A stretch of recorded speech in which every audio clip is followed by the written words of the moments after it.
રાજકોટથી મહત્વના સમાચાર સામે આવી રહ્યા છે। યાત્રાધામ વીરપુરમાં આવેલી કન્યા શાળાની જૂની દિવાલ અચાનક ધરાશાયી થઈ છે। અંદાજે 8 ફૂટ ઊંચી અને 60 ફૂટ જેટલી લાંબી દિવાલ અચાનક ધરાશાયી થતા અફરાતફરીનો માહોલ સર્જાયો હતો। અચાનક ધડાકાભેર દિવાલ પડતા આસપાસના લોકો બનાવ સમયે ભયભીત થઈ ગયા હતા। કન્યા શાળાનું હાલ કામ ચાલી રહ્યું હોવાથી સ્કૂલ સ્થળાંતરિત હોવાથી સદભાગે કોઈ જાનહાનિ ટળી હતી અને વિદ્યાર્થીઓ પણ સ્કૂલમાં હાજર ન હતા, જેના કારણે જાનહાનિ ટળી હતી અને અચાનક જૂની દિવાલ પડી જતા નજીકમાં રહેલ વાહનોમાં નુકસાન થયું હતું।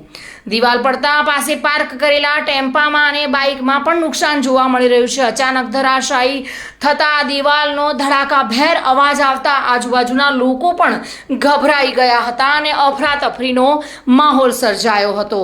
જો કે કોઈક સદનસીબે જાનહાનિ ટળી હતી।